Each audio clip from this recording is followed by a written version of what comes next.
Good evening and welcome into the Mafia Cast, brought to the fans by the fans, and this is your one-stop shop for all things Bills every single week. Now here are your hosts, Mike Yanni, Ronnie Eastham, and Casey Ceda.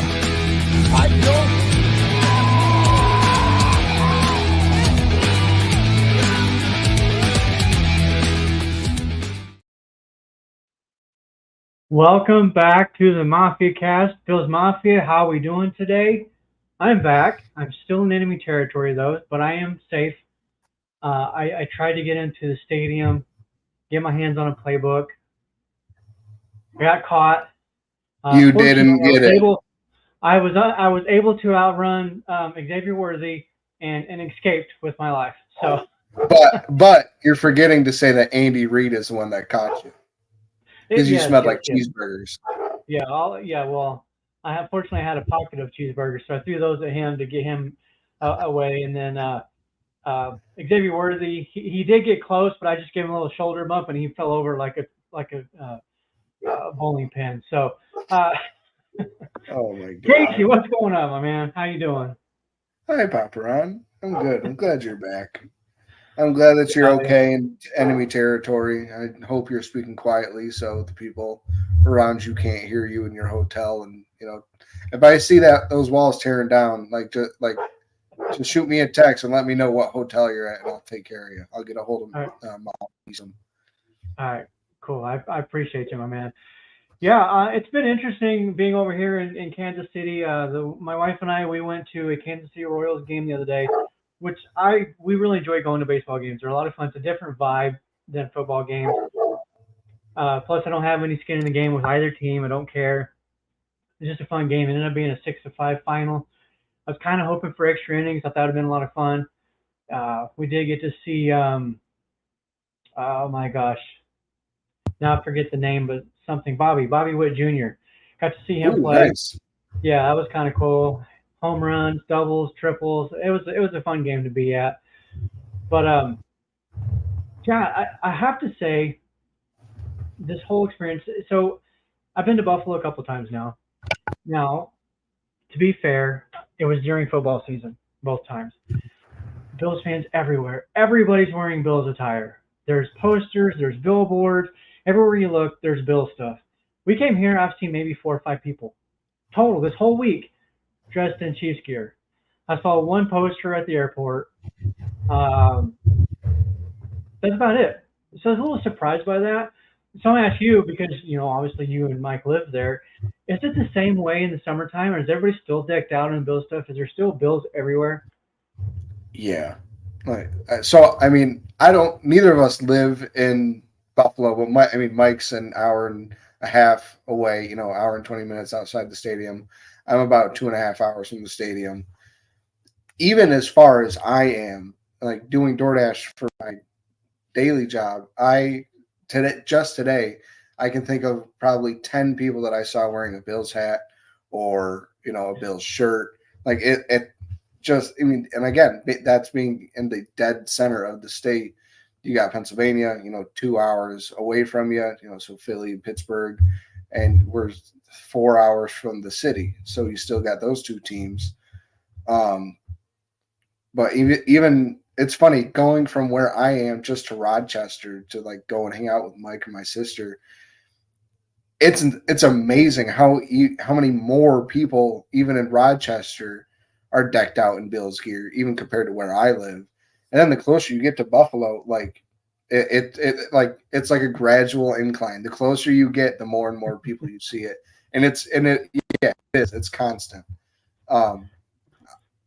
I guess benefit of the doubt is maybe being the time of year they've taken the Chiefs people have taken everything down from 2023, and they're about to put up all of 2024 hype stuff and posters, but that's just creating an excuse for them. They probably just suck. Yeah, like I said, I was a little surprised. Obviously, we went to the Kansas City Royals game. Everybody was wearing Royals stuff naturally.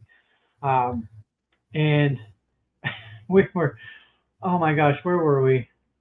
I don't know, but I'll just show it. So this is my phone. So everywhere I go, people are going to see Nice. that the Bills logo, right? If I've got my phone out, which is most of the time, ask my wife. I'm always on my phone, social media stuff. So it's always out there. And I can't remember where we were, but we were talking about the Bills, and our waiter overheard. He comes over and he's like, "Did I hear that right?" I was like, "Please don't spit in our food, okay?" Just, but yeah, it's been fun. It's a cool city. I'll give them that. I was just a little surprised with the lack of memorabilia, lack of gear from the people around. But yeah, it's a cool little city. I wish I had more time to see more stuff here, do more. They've got a World War One museum here, which I wish my wife and I could have gone to. We just didn't have time. That would have But been cool. yeah, enough about Kansas City. Let's jump right into Bills.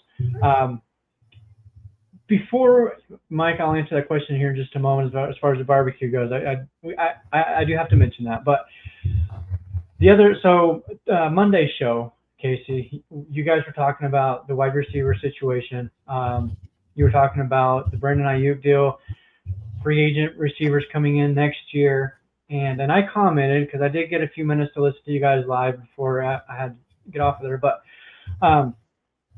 you're of the opinion that the Bills will likely use some money next year to go out after one of those elite receivers. Is that correct? Yeah. So my response to you, that's the way it's setting up. Like when we drafted Keon Coleman, it seemed to me that okay, this seems like a Gabe Davis replacement. Not just because of the play style and body style. It just to me like the ceiling for Keon Coleman, in my opinion, was the same thing that I had for like Gabe Davis. He could do 1,200 yards, 10 touchdowns. Like in his best year, but it'll never but he's more of like a 900, 800 yard receiver, maybe 6-8 touchdowns, but making those impact plays when you need them.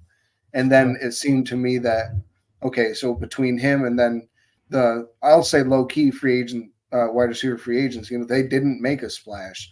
They signed Curtis Samuel for, it was multiple years. It wasn't just like a 1 year prove it deal. So to me, it seems like, okay, we're going to see what this team is and exactly what Keon Coleman is this year. And then if we have to, because they're not going to have the draft capital to draft, next year's top wide receiver. They're just not, they're not going to be high enough in the draft, in my opinion. I don't think they will be. So that means in order to get one, you either have to trade for one, or sign one. And like you said, I don't think that Bean wants to give up those wants to give up draft picks to go out and trade for a wide receiver. I think he's going to go out and just keep testing the market, and he very well could be buying the best receiver that's on the market this year or next year. Right. I'll push back on that only because, number one, I think the ceiling for Coleman is higher. I'm not saying he'll get there. I don't know. He kind of reminds me a little bit of, I had the name a second ago, the guy over in Tampa Bay, Mike Evans. Mike Evans. Size, doesn't have like that game-breaking speed or anything. In fact, when Evans was coming out, there was some of this narrative, and I bought into it myself. He just doesn't have the speed and quicks to play at this level. And my goodness, he's proved me wrong. A lot of other people. But that's kind of the mold, I guess, that I see Coleman. And he does have that kind of potential, in my opinion. Whether he gets there or not is yet to be determined, right? We have no clue. If the Bills go out this season and are successful offensively, if they're one of the top offenses in football, if Josh Allen has a uber productive year like he's had the last 4 years, even with Stephon Diggs, I don't see the Bills going out and spending that kind of money ever again for a receiver. However, on the flip side of that, if all this comes crashing down and Allen proves that shows that he's not as good as we think he is, and he needs that elite guy, then absolutely they'll do that. But the optimism, biasness in me says that we don't need a guy like that. See, my not rebuttal, but I don't think like to me it's not like it won't have anything to do with Josh Allen. It'll have to do with the offense as a whole. You know, if and basically if the receivers just I mean we know Shakir's going to be able to get open on the underneath routes consistently, but it's being able to get down the field really and get open that way. And then it'll also be the same thing with Keon Coleman. Now we have Curtis Samuel, who's going to do everything. He's going to run the ball. He's going to get the gadget plays, and he's going to burn people downfield and underneath. But if it's clunky, if it just doesn't look right, and there's kind of like what we all thought with Ken Dorsey last year, like we're winning games, but like I don't know, like it just like we all on the podcast, the three of us had that same. We're like we're winning. Look right. It looks hard. Like it looks really hard. And I think if it looks that way again, then I don't think they'll get rid of Joe Brady. I think they'll just go out and be like, okay, let's just go get that number one receiver because we all know how good Josh is. I mean, Josh proved how good he is without a number one receiver last year when Diggs was on the team because Diggs didn't play like a number one receiver. So like, it was just like basically say he played as, even a poor version of Curtis Samuel. But so he's not part of it. Like Josh isn't part of it for me. Now, yes, if he goes out and throws for 3,200 yards and 17 touchdowns, then I'm going to be like, I have a lot of takes to take back. But like there's zero possible chance that it ends up like that. Like to where Josh has to have a dominant number one.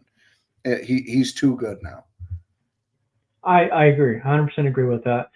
And yeah, I think you're right. As far as a lot of it will come down to the offense. That said, at this point I just don't want them spending that money on an elite receiver right now because I just don't think they need to. I would much rather they use that money on the offensive line, defensive line, safeties, corner, whatever. But the other thing, I've seen a lot of people comparing what the Bills are doing this year to what the Chiefs have done the last couple of years as far as their offense goes. And to an extent, I understand why they're saying that because we don't have an elite number one wide receiver. But I will say, and this is kind of a kudos and props to the Chiefs, honestly, what we have as far as the skill positions with James Cook, Curtis Samuel, Shakir, even Coleman, to me, is a better group of weapons than what the Chiefs have had the last 2 years. They really have not had anything. And we just lost Casey. I don't know where he went. So he'll be back on here. But that's just kind of where I'm at. We're seeing a lot of Shakir, a lot of the highlights. I've seen a lot of comments about Dalton Kincaid constantly being open and all of that. Casey will be back here in a minute. Mike, if you want to jump in here, feel free to do so. Hey, Ron. Hey, what's up? Why not? Hey, this is actually a good setup that we've got going on here. Right? Keep you company, right? Yeah. Whatever technical thing he's got going on, but yeah, I'm sure he'll hop back in here as soon as he gets that fixed. But let's go through some of these comments that we've got popping up over here. And the first one, there was one of them that I wanted to address back here. And this was from Joey. If I can get it to pop up. Oh, which one? No, Joey Hatch. They said we couldn't afford $14 million for Brandon from San Francisco, but now they're throwing Devontae Adams and $18 million a year, saying we can swing it. If we can't swing 14, we can't swing 18. I am not going to sit here and claim to be any kind of cap guru or anything because I'm not. I do know we're, I think, roughly around 11 million in cap space right now. I think maybe just under. Mm-hmm. But if there's a way, Brandon Beane will find it, right? That's how I kind of feel about that. I think he'll just figure it out, and he'll make that work. But again, I don't want them to spend this kind of money on an elite receiver. Let's see if they can do it first. Yeah. Right. I'm with you. Yeah. I mean, we got to save it. there's always a chance we could spread it around to, and eventually you're going to have to start paying players more, the players you're going to keep around. So yeah, I would say, you're just going to go blow it all right now. You can't do that. Yeah, no, I agree. And the way things are going right now, we've already got injuries piling up. So Buffalo's going to need that money to possibly go on. They've already signed 2 new safeties as a result of some of these injuries. And so they need that money. And I would like to see them just kind of carry that money over into next year if they can. And, use it to build up more of the defensive line, use it to build up more of the offensive line and things like that. Yeah, for sure. For sure. Another comment here is from John Robert. Bean may grab a safety in next year's draft. I don't know. What do you think about that, Mike? Safety's like deep right now, but not because everyone's hurt, right? Yeah. Well, so I think, and we'll talk about this in a minute, but if you've looked at the Bills depth chart, it's their first depth chart of the preseason. Has DeMar Hamlin listed as the number 1. Cole Bishop is number 2. I think if Hamlin can go out and play at a solid, I'm not going to say elite or anything like that, but play at a high level, and then you've got Bishop and you got Taylor Rapp, who I believe is on a final year of a deal. Yeah. Can't remember if they extended him or not, but either way, he's still a young player. I think they can still bring him back if they wanted to. So yeah, I'm not really concerned about the safety position. I think Bishop is the future there. Right. Well, it seems, Rapp, is the one kind of, picking it up and kind of trying to take the leadership role. He's learned this defense. There's a lot of talk about the communication and things like that Rapp's involved in. So he is becoming a key piece on our defense, right, as it sits right now. So definitely a guy you want to keep around. I'm thinking. Yeah, I think so. Because everything I've heard that he's been solid in practices and through training camp, he's kind of assumed that leadership role of the secondary along with Taron Johnson.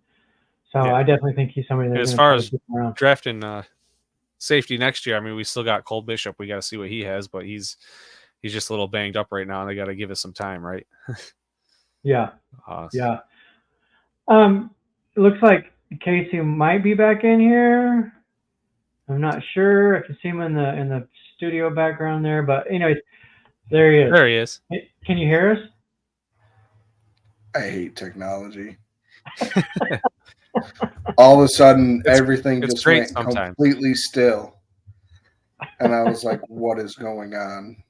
I had to turn everything off and all back on again, restart everything. Yeah, you got a little technology. It's great when it works, beyond frustrating when it doesn't.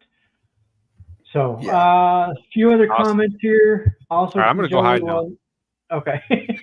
Well, none of our running backs can seem to hold the ball. They're all having fumble problems, so good luck, because if they can't keep the ball, we won't be running nothing.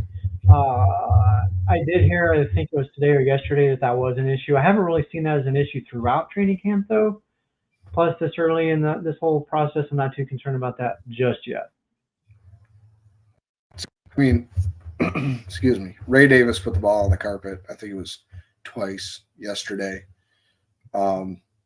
James Cook, that we've all seen the reports coming out to where he's still not as consistent as everybody would like him to be catching the football. But everybody's pointing at the one drop he had out of the 25 catches he probably had that same day. It's just a volume thing for him. I'm not worried about the running backs. I'm so excited to see Ray Davis. I really am. I think he and James Cook are going to be one hell of a 1-2 punch. You bringing that up, let me ask you, because this is kind of something we talked a little bit about this, I think, a couple of weeks ago when we were talking about James Cook and his potential of getting into the top 5. Do you see Ray Davis as the heir apparent to the number 1 spot and Cook not getting a second deal with Buffalo? Yep, 100%. I presented this to you guys the second we drafted James Cook, and we had Devin Singletary and Zach Moss. They were doing it cyclically. You know, they're going to have 2 running backs on 2 rookie contracts at all times, hoping they're their number 1 and 2 running backs. So that way they're never paying high money for it. You know, they're playing the budget game. They will always have a veteran, Ty Johnson, in the room with them as running back 3. You know, we saw it last year with Latavius Murray, and Ty Johnson was still young, but they surrounded James Cook with Naheem Hines, Damian Harris, and Latavius Murray. I mean, you can learn everything you ever need to know about football from those 3. As far as being a running back goes. And now we see James Cook. You know, it's his 3rd year. You know, he's not a rookie anymore. You know, he knows his way around the league. He knows what he needs to do and when he needs to do it. Mm-hmm. But yeah, you don't get second contracts as a running back anymore unless you are generational, like Christian McCaffrey, Derrick Henry. You know, Saquon Barkley did not get a second contract, and he is a damn good running back. He was offered a contract. He was offered a contract by the Giants, but he didn't think it was high enough. You know, I think they guaranteed. He was franchised last year, right? Yeah. So I mean, even as good as he is and was, they still weren't willing to give him the money that the Eagles did end up giving him, but he fits better with the Eagles. I mean, that's a power run. So you have A.J. Brown, Devontae Smith, Jalen Hurts, and Saquon Barkley, and Dallas Goedert. Like, who's going to get the ball? You know, there's too many people on that offense for a defense to be able to just narrow in on 1 or 2 people to slow them down and stop them. Like, you can't do that. There's too many people that the ball can go to where it's an actual legit home run just about every time they could touch the football. Yeah. John asked here in the comments, if Ty Johnson has to go on IR, who do you think is the next man up? My first thought would have been Frank Gore Jr., but as you were talking, I was kind of thinking about that as well. We just had somebody on the show a couple weeks ago that would be interested in returning. Okay, 100%. It would 100% be Latavia. You know that'd be Bean's first call. He still lives in Buffalo. You know, he's still, like he mentioned here, he's still working out every day, just waiting for them to call. You know, and I don't know if you remember during that conversation I asked, I was like, so, like, are you kind of holding out from having to go to another training camp? He kind of beat it around the bush with his answer. So you gotta wonder, like, if something does happen, like, there's no doubt in my mind, like he's the number 1 phone call. He did say that Buffalo is where he wants to continue his career, so that was pretty cool. We want to dive into a little bit more of the Bills depth chart. There were a few spots where I was a little, I guess, not really surprised, but it was found to be interesting. It's the first one of the season, so take it for what it's worth. But before we do that, let's go ahead and hear from our sponsors over at Game On Sports. Hey, this is John from Game On Video Games and Sports Memorabilia. We are Rochester's premier trading card store. We have a wide selection of trading cards, autographs, and memorabilia. We also do autograph and celebrity appearances in the store. So if you're looking for the perfect gift for yourself, relative that doesn't like the Bills, or for a friend, come down and check us out at our Rochester location, 2670 Dewey Avenue, or our Hamburg location at 1 Buffalo Street. Go Bills. Go Bills. Yeah, we appreciate everything that they do for us over there at Game On Sports and Sports Memorabilia. So real quick, before we dive into this depth chart thing. All right, what you got? I brought this up a couple days ago, and you were pissed that I would not tell you the answer or the question. You were pissed. So my question is, if Stephon Diggs catches that football, is he still on this team, and do we draft Keon Coleman? No, he's not on the team. Yes, we still draft him. I don't think anything would have changed. Really? I really do think that the Bills brass already had a plan in place, if you will, to move on. They were I ready do. to do it. Yeah. So let me up the ante. If the Bills win a Super Bowl, is he still on this team? That's a little different because I think maybe I hate would to have say fixed this. everything. Yeah, I think the attitude that we don't know what all was happening in the locker room. I'm only kind of basing this off of one, what we've seen from Diggs and some of his antics, like jumping curves, as you had mentioned after the game, to listen to a lot of the answers, almost every single player this year is commenting about the selflessness of the receiving group, the family atmosphere that they're having this year, the energy, the vibe, like all of that. And I don't know that it's necessarily Diggs, pun intended, or if it's just coincidental. But I really do think that for whatever reason he was bringing that energy down. I think he is so uber competitive that it was creating a negative vibe. Um, and it's weird to say that somebody can be that competitive that it affects everybody in a negative way around them. But Well, I think that's what happened. but when you think, and quite honestly, you are by far the best receiver on your team for 4 years, 5 years, whatever it was. No, and he was like nobody was even close to what he was during his time in Buffalo. So, in his opinion, good things happen. Look what happens when I get the football. He had the fourth most receptions in a season. I think it was his first or second year in Buffalo. I think it was his first year in Buffalo. So he's in the record books for that. He's the first Bills receiver to he's basically the number one receiver in a shit ton of categories for the Bills, and especially in a 5-year time span. He's number one in every single category, basically. Maybe not touchdowns. That might be Gabe Davis, actually.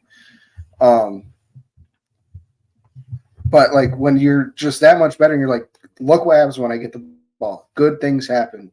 When you throw me the ball, we get W's. So, is it yeah, okay, yeah, you shouldn't, talk to Shakir. Yeah, maybe you shouldn't get the ball because you get the ball and a yard behind the line of scrimmage. You just try to make people miss. I can win downfield and get chunk plays. Okay, but you need both in the game of football. You need somebody that's able to win behind the line of scrimmage on a screenplay, which Diggs could not do. Casey looks like he's freezing up again. So, yeah, I'll just kind of. You also. He's in and out.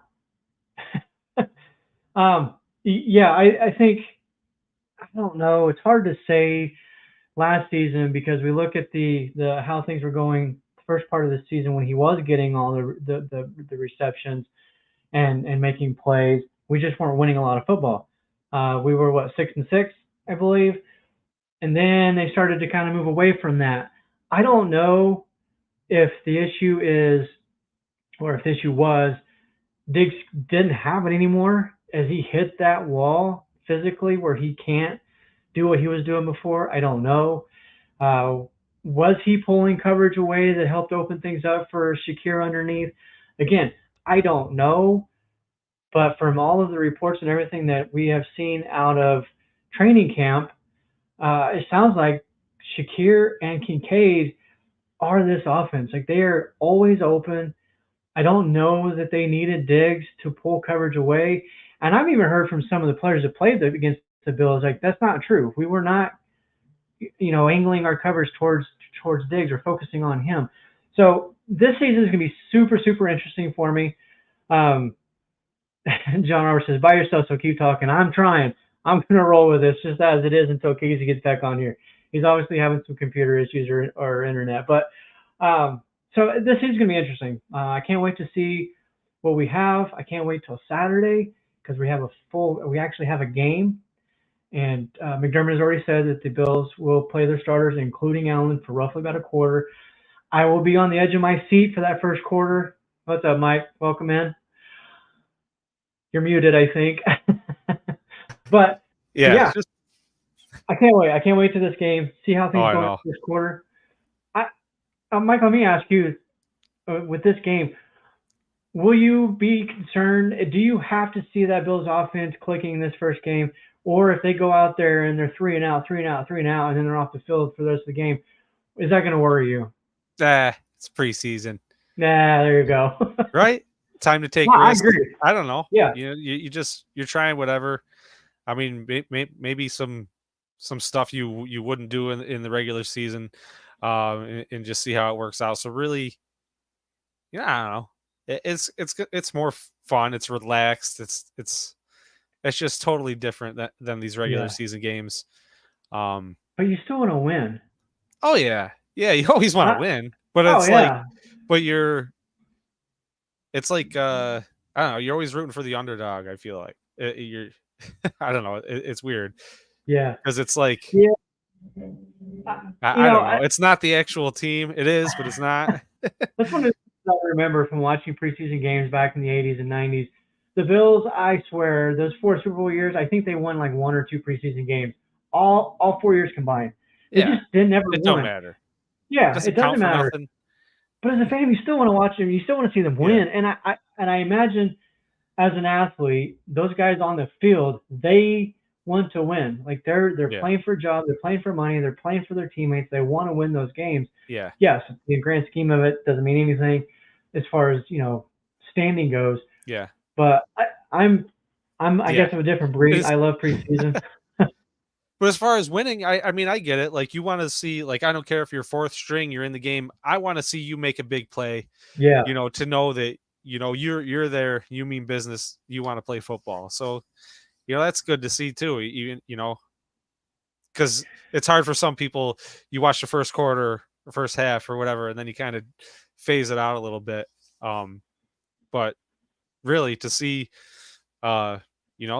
these new players, these players that are deep in the chart, see what they could do, right? Yeah. It'd be awesome to see them make a big play, win the game, maybe unexpectedly. Roy Collins here comments, Casey needs to update from that dial-up he keeps using. Yeah, what is Casey, that? get on that. Update that. Another thing about this weekend, Casey's actually headed this way. We're going to watch the game together, and then the celebrity baseball game here, or softball game in Rochester, just got rescheduled for the 10th, same day. And I called him up and I'm like, hey, what the heck?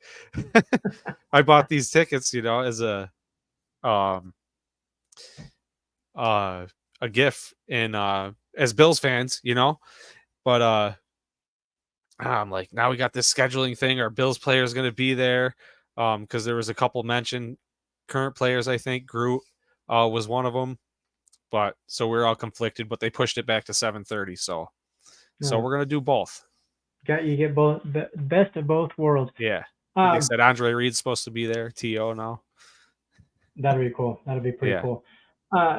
Since we're already on the game, we'll get to the depth chart stuff here in just a moment. We're already on the game, and there's some comments coming in. John Robert here comments, he wants to see how Tyrell Shaver does. It's funny that John brings this up because I've been kind of going back and forth with you guys. Casey even told me that I'm making a bigger deal out of it than it is, which that's what I'm not trying to do that. It's just everybody wants to talk about the receiver room. That's the content everybody's putting out right now because the fans want to know, right? Yeah. So the thing that I put out was a lot of people were talking about Marquez Valdez-Scantling is a lock because of his guaranteed money, which is roughly over $2 million, I think 2.1. But I come back against that and say, look, they traded away Diggs. They over $30 million to get him off of the team. Money I don't think is an issue to them. And then I also brought up and props to somebody on social media that kind of pointed this out. So I went out and did some homework before I posted it. But O.J. Howard, he received over $3 million in guarantee monies and didn't make it to the 53, didn't make it to the practice squad, ended up signing with the Texans because we cut him. So one of the things that I love about this staff, they don't care where you're drafted. They don't care how much money you're making. you're making plays on the field and you're getting it done, you will play. If you're not, you're gone. Exactly. And that's where the way I it am should at. be. Yeah, and that's where I am at. That's where I'm at with MVS. In fact, today I saw he made a great play, and then at the last play of the day, which was a deep pass to him, he was open, threw his hands, and the comment was, MVS has had an up and down camp. That's his whole career, up and down, just like Davis, just like Gabe Davis. It's the same thing, only it's a little bit faster. I don't want that. I don't care how fast he is. It's like Xavier Worthy. I don't give a crap if he runs a 4.0, whatever. If you're inconsistent and you're dropping balls, I don't want you. Right. Like I get it. Everybody drops passes. You can't expect him to be 100%, right? Yeah, I'm not the greatest. But for that reason, I would love to see Tyrell Shaver make that move on to the 53. And he's listed number 3 behind Mac Hollins on the depth chart, and behind Coleman and Hollins. But we'll see. What do you got? I don't know. You just keep hearing more his name coming up more and more, I think. And we talked about Chase Claypool is banged up with the toe injury or whatever, and the inconsistency. I mean, it's right there in front of us with MVS. So I don't know. He's been around a few years now, and I don't know. We've all just been waiting, waiting. Yeah. And that's the other thing too. Look at it. He played with Aaron Rodgers when Aaron Rodgers was winning MVPs. Yeah. He played with Patrick Mahomes last year. And if those two quarterbacks can't elevate you to at least be consistent, that's a problem for me. I don't know. I have nothing personal against the guy, but I don't want him on the team. Let's move on. Sometimes I think we got him just for a little insight on Kansas City. Yeah. Maybe. Roy says MVS has never had 700 receiving yards in any season with Rodgers or Mahomes. Giving him guaranteed money to me was absurd. I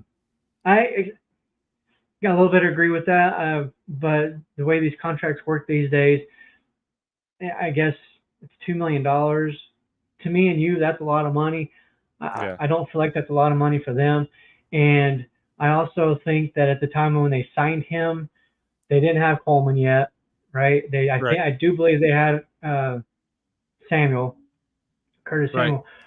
But I think what Bean was trying to do is bring as many bodies into that room as he could so they could start to weed through them. And if it took $2 million guaranteed to bring him in here, then so be it. Yeah.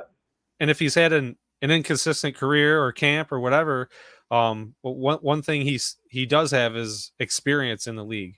So, as far as people trying to step up as far as leadership across the board, so it's good to just have him around as far as that, even though maybe he doesn't make the field this season. Yeah, I guess he has a good relationship with Josh Allen. That's one of the things I keep hearing. But well, look, if he ends up on the 53, I will root for him harder than anybody else out there. But come on. I really want to see Tyrell Shavers take that spot. I do. I think there's some untapped potential there. We know we're getting in with MVS. Let's see what Shavers can offer. Offer him. So that'll be something to look forward to Saturday. Yeah, and I think he'll get a lot of opportunities too. I do, especially with you mentioned a while ago with Claypool out with injury. I believe Hamler has an injury, so he probably isn't going to play. So this is an opportunity for Shavers to really step up and show what he could do. He actually might get a lot of playing time, right? Yeah, he might. Yeah. A couple of others, a little bit of a surprise with the roster, the depth chart that came out today. One thing that stood out to me, Mac Hollins is listed as the number 2 receiver opposite Curtis Samuel, of course, Shakir in the slot, and then with Keon Coleman behind him. I'll speak for Casey, even though he's not on here, because we kind of already talked about it, and he did mention that a lot of times when McDermott puts out this first depth chart, the rookies are almost always buried somewhere. It's almost to send a message to them like, you ain't made nothing yet. You got to keep working. And I get that. But so, do you make anything of the fact that Holland is listed basically as the starting receiver opposite Curtis Samuel? It was unexpected, but it's so interesting because I think we chatted a little. I said at pre-show, like he's a whole vibe here with the whole Holland, yeah. no utensils, no shoes, barefoot thing, and hearing how half the guys are going barefoot now, and not saying they're going all the way through practice, but to meetings or whatever. And I don't know, he just seems like a good personality, very likable, obviously, and Yeah. everyone likes to have him around. It sounds like he's a great leader. And I don't know, that's got to mean something, right? To be first on the depth chart. He must be doing something right for us. Doing something right, yeah. Maybe he's just a really good fit. But man, can't wait to see him hit the field. Yeah, I'm excited to see this group on Saturday. John mentioned here, John Robert, I heard Shakir will play more outside. These guys have been kind of moving around a lot throughout training camp. Yeah. Yes, he can play on the outside. As a player at Boise State, he was an outside receiver mostly, so he's more than capable of it. Now that's Mountain West level; it's not SEC, so take it for what it's worth. But Roy mentioned Zach Davidson needs some good preseason games to have a real chance. Davidson's been making some plays from what I'm hearing. Like he's really been standing out throughout training camp. Is this the year that Quentin Morris doesn't make the 53 because of Zach Davidson? I don't know, man. It's hard to say. A tough one. Yeah, because Morris has been here for a while, it seems like. Yeah. I know Morris hasn't been here for 10 years, but it feels like it. Yeah. I don't know. I've seen Quentin Morris score touchdowns, right there in the stadium. So I'm like, you love that. Yeah. Some others, as far as the offense goes, really not any surprises. James Cook was number one. Behind him, Ty Johnson. Gilliam, of course. I don't think that guy's ever going anywhere. He's probably going to be 60 playing on this team as a fullback. Yeah. Dalton Kincaid, number one tight end with Dustin Knox behind him. So no real surprises. Let's talk about Von Miller, though. On this initial depth chart, A.J. Epinesa is listed in front of Von Miller in the starting spot. What do you make of that? Now that's like the opposite scenario of what you're talking about earlier, burying the rookie in the depth chart. This is putting you on the spot. you are the next guy up. And he knows that, and he knows he's got a lot of work ahead of him. He knows what he's got to do, and now's the time. I do think it is putting him right on the spot, opposite of what we were saying about the receivers. Yeah, I mean, he's not a rookie, but it's that time in his career where, he's at the point where, is he it or not? Yeah, and so far everything sounds like he's playing really well and doing it. And I love Epinesa. I think he's great. And man, we're really unfortunate we saw him get hurt last year because he was playing really well. So if he can stay healthy and consistent, which is going to struggle for him. Yeah, but he's got a real good talent. Yeah. I think the talent's there. I think the consistency, a little bit of an issue. But more than that, I think the issue is the injuries. I don't know that he's gotten through a whole season yet since coming into the league. So that's definitely a concern. You've got Dwayne Carter, the rookie, lined up behind Ed Oliver. Then the other one, a little bit surprising, Dwayne Smoot. I think a lot of fans just kind of thought he was more of a camp body and would just go to the wayside, but he's listed number 2 behind him. So you've been hearing a lot. I've been hearing his name a lot more too. The guys like him. I forget, was it? I forget who it was in the interview. Just saying he's goofy. He's a good guy, funny, good to be around, and he's versatile. He can be moved inside, outside. He's got some experience in the league as well. So it is a surprise, but I don't know. Well, we'll see what we got. Yeah, he's another one of those guys. I believe that he was productive, had an injury, and then came back last year. Similar to Von Miller, did not have a good year. Even though he was healthy enough to play, it was a down year. So I think the hope is that this year he's fully back. And if he is, that's a big pickup. It is. I'm not going to sit here and say he's a double digit sack guy or anything like that, but I think he could be a big asset for the team. Yeah, I mean, if he was like the starting guy, maybe, but I don't think he's there. Yeah. Yeah. Yeah, if he was starting, but I don't think he starts over Rousseau. Really quick, there's a little bit more of the depth chart I want to get to. If you're watching us right now, jump over to YouTube, hit the subscribe button. If you're on Facebook watching, give us a follow there, like, share. We are on multiple podcast platforms, so look for the Mafia Cast, subscribe, hit the notification bell, tell your friends, as Casey would say. The other one was. I guess it's kind of a surprise, but we've been talking about this for a minute now. DeMar Hamlin listed as number 1 starting safety opposite Taylor Rapp. Yeah. Based on what has happened to him, makes my heart happy to see that. I think it's a fantastic story, and I want to hear what you think about him.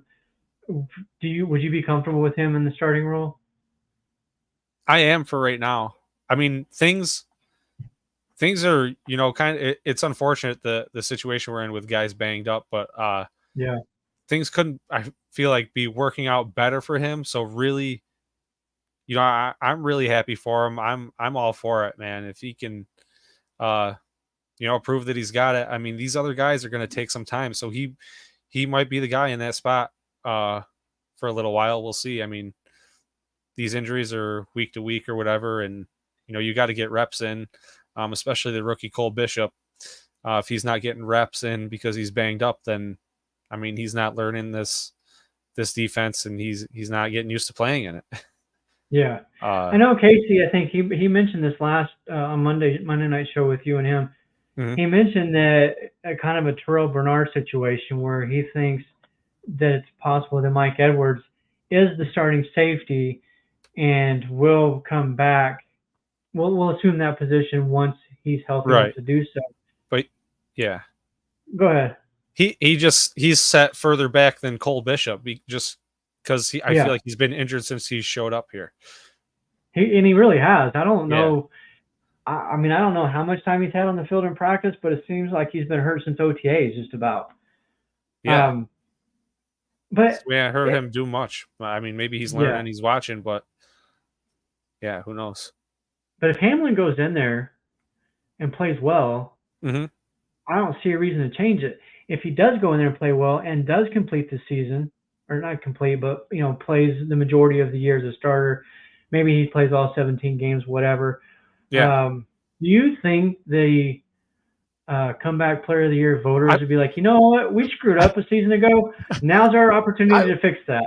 I was just saying, if he because the big thing with the defense is complicated that and learning it, and I mean if he can even step up as a leader and help communicate and stuff like that and really work good beside Taylor Rapp, I don't know, I always thought he still is eligible. He definitely have my vote. I mean it'd be like one of the biggest comeback stories ever. I agree. Roy says here, Mike Edwards needs to get healthy. Don't trust. I mean, it already is, but it's it would be doesn't just trust amazing. Hamlin as a long-term answer. I don't know that I trust Edwards either, though, just because I've heard from some Chiefs fans, and I've even heard from some of the analysts and stuff like that. And if you look at Pro Football Focus, Mike Edwards did not have a great season. Like a lot of people, I don't say a lot, but people have said he was kind of like almost a weak link of that secondary. So I just don't know what to think about him, and the fact that he has not gotten on the field almost at all. Yeah. So far, I would almost rather have Cole Bishop in there if it's not Hamlin. To be honest, go ahead, because we know he's the future. At least that's what we believe. Yeah. Just throw him in there, let his athleticism take charge while he's learning, and see what happens. Yeah, I mean, and let's not forget about guys like Kareem Jackson too. Who are also deep in there. That I don't know. Let's just hope Cole Bishop's injury isn't too serious. it doesn't like linger or anything like that, because then it's going to be a slow road to get up to speed with this team. Yeah. Let me back up a little bit on the correction that Casey, he commented here. He can't be on the show. As far as that Bernard situation with Bernard coming in after he was referring to Cole Bishop being that guy that comes in week 1 or 2 or whatever as soon as he's healthy, which okay, just for the story alone and what it would mean to this franchise and to DeMar Hamlin, I would love to see him get that spot and play well, play it good, not just be, oh, this is a cool story, let's go ahead and play him. No, I want him to be successful because ultimately I want the team to be successful. But I think it'd be really cool if he got that role and played really well. There was something else over here. John Robert, if Hamlin does well, Bean will need to re-sign for the following season. That's a good point. Is it his last year, right? I believe so. Yeah. So I mean, but does he re-sign him if Cole's the future? I mean, you do need depth. Yeah, you need depth, but if Hamlin can get a bigger, better deal on the market, he's probably going to take it, and I wouldn't blame him. Yeah, he probably would. There's been talk of, going. Yeah, and you got Bishop on a rookie deal. Yeah. So if you could save a few bucks. Yeah, save a few bucks. I think they would probably go that route. Roy Collins, Justin Simmons still available. Yeah. He is. I think today he was visiting with somebody, and I can't remember who. But I don't know that Buffalo can work out a deal with him again because of the money situation.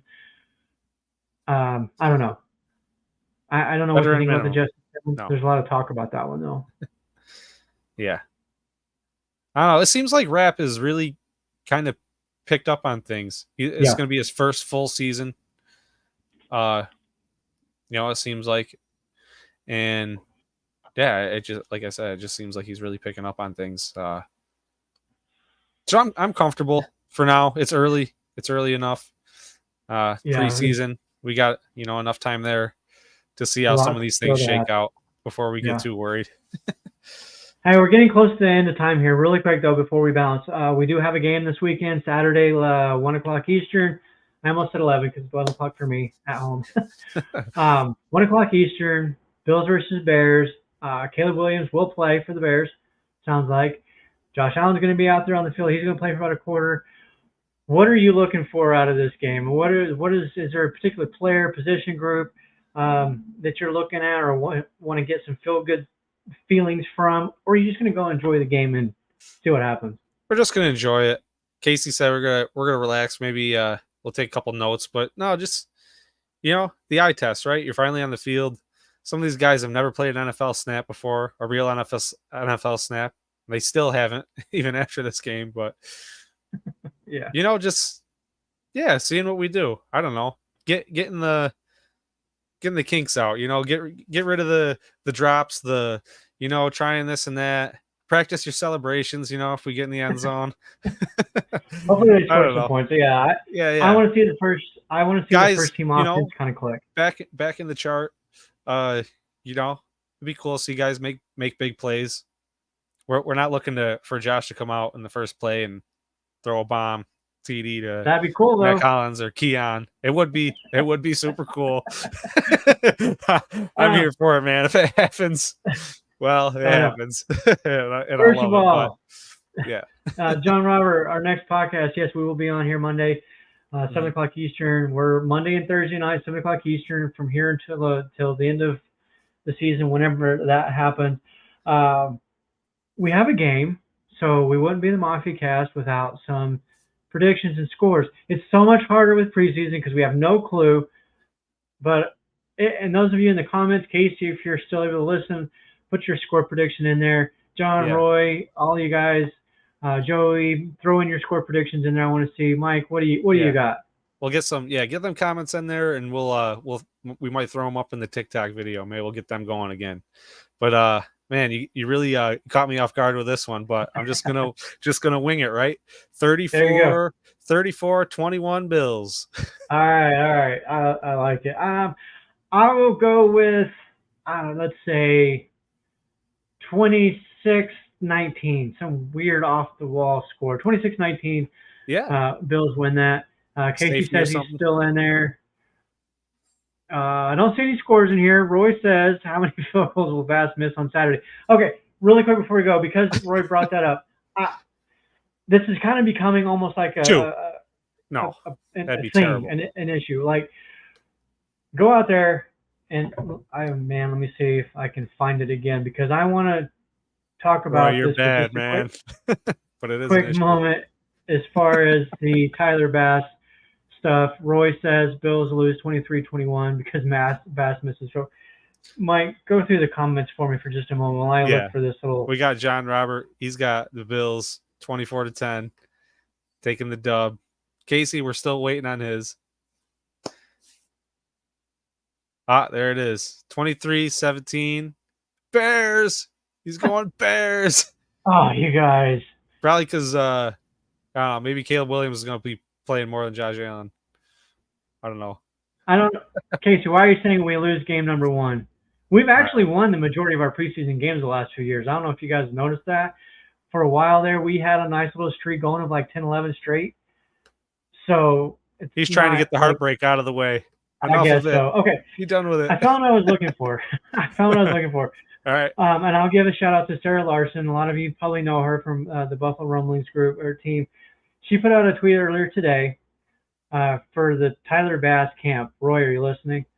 Yeah. Throughout camp, from what she has seen as far as the people that have put up numbers and stats, Tyler Bass is 29-33 in training camp so far. It's a pretty good percentage, 87.9. His only misses is 4 misses from 46, 50, 52, and 58, and a couple of those were in the rain on wet turf. Good practice. Yeah, this is through the entire training camp. I don't understand why people are still getting on him. I guess maybe because every time he misses one, social media blows up like, oh my gosh, Tyler Bass missed a field goal. Okay, we but don't he like made that. 29 others. We don't like that around here. Well, we don't. But he's making his field goals more often than not. This is not, and the ones that he's missed, 3 of them were from 50 plus. Yeah. He has made some that were 50 plus as well. It's a coming of age story. He's kicking. He's practicing out here in Buffalo. He's kicking in the wet rain. We need to get off of this Tyler Bass issue narrative because I don't see it. I don't see that as a problem. And anyways, we'll wait till we get to the games. If he misses some key moments, and then we can talk. My computer just told me I'm running low because I forgot to plug myself in, but that's okay. We're going to go ahead and get on out of here. We will see you all on Monday. Next Thursday, we do have a guest. I believe it's Aaron Schatz, correct? If I remember correctly. I think so. I know. We added a bunch of them all at once, it seems. You got August it? 15th. Yeah, Aaron Schatz, the ESPN creator of the DVOA metric, he will be with us. That's next Thursday on the 15th. On the 19th, we've got Ryan Talbot from the Shop Podcast is joining us. Mm-hmm. We have a couple of others that we're looking at getting those confirmed for this month as well. And, I'm glad to be back today. Sorry I missed you guys on Monday. I'm glad you made it, man. I'm glad to be here. Thanks. We're going to get out of here. We'll see you all on Monday night. Go Bills. Go Bills.